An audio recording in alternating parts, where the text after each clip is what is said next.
And breaking news, you are looking live at that chimney on top of the Sistine Chapel, and that is white smoke, which means the Cardinals have elected a new pope. We have been watching, of course, this conclave. 133 Cardinals voted this time around. They have to reach a 2/3 majority in order to elect a new pope, which means at least 89 of those Cardinals have now settled on one candidate. Our James Longman is live in Vatican City right now. James Longman live down on the square. James, the reaction is unmistakable. The faithful who have gathered here now wait for word on who this new pope will be. It's truly extraordinary, David.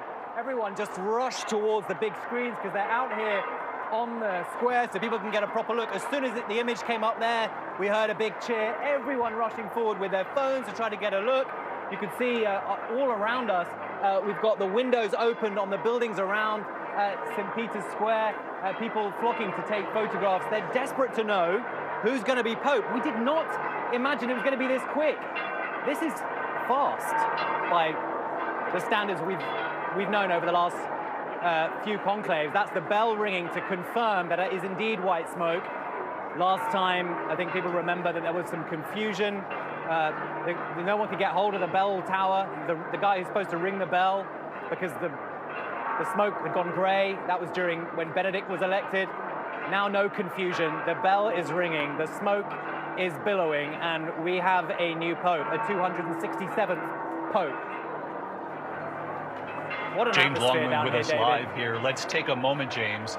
Stick with us, James. Let's just open up full here for the sound of the bell ringing here in St. Peter's Square, the signal that there is now a new pope. Let's listen.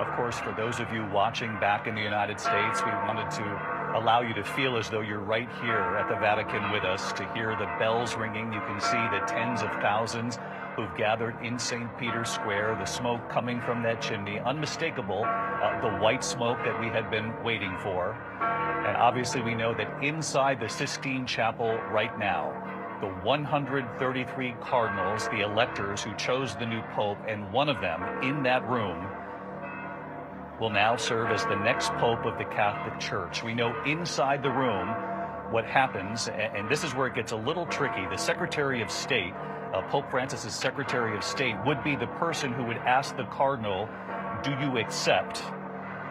What could be tricky is if perhaps he's the choice. We do not know who the next pope is. He was one of the main contenders here. But whoever it is has been asked, do you accept? And once they accept, they then are asked, what name would you like to have? How will we refer to you moments from now when we introduce you to the world right here in St. Peter's Square? The balcony, of course, right behind us. The velvet drapes have been hanging now for a couple of days. You can see the applause down there in the square as the bells continue to ring.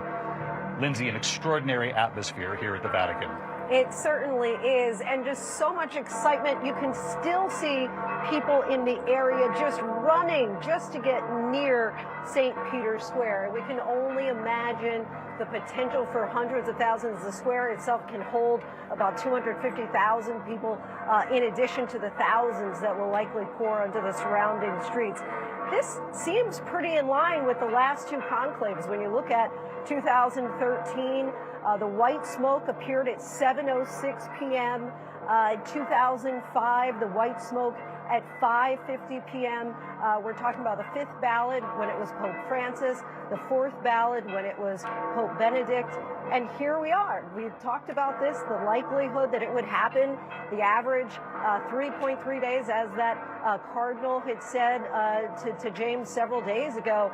that something unusual will have happened if we do not have a new pope by Friday.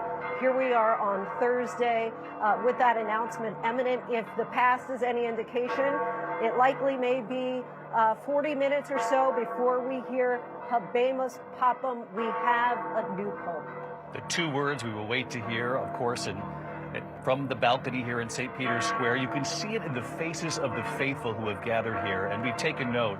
You know, Lindsay, you've been down there. I've been down there as well, talking to so many of the people who have gathered here to witness this particular moment, though they were happy even when they saw the signal of black smoke, because they knew they were part of history. And so many of the people I talked with, both Catholic and non-Catholics, said they were drawn to the Vatican. And many of them told me, those who were not Catholic, said they were drawn here because of Pope Francis and his ability to reach out beyond the Catholic Church, the human touch, reaching out to every corner of the globe. And the question is, and there are many, but one of them is whether or not within the Sistine Chapel they decided to go in the same direction, a similar direction, at least when it comes to reaching out to the peripheries, the people who are unheard, unseen in every corner of the world, if that'll be part of the patchwork that is put together by this next cardinal who will soon be introduced not only here at the Vatican, but to the world as the next Pope of the Catholic Church. Father James Martin has been with us every step of the way. Father Martin, what an extraordinary thing to witness. Honestly, it's amazing to be here. You see these in history books, you see it on YouTube from way back when, and to hear the bells and to see the smoke pouring out is exciting.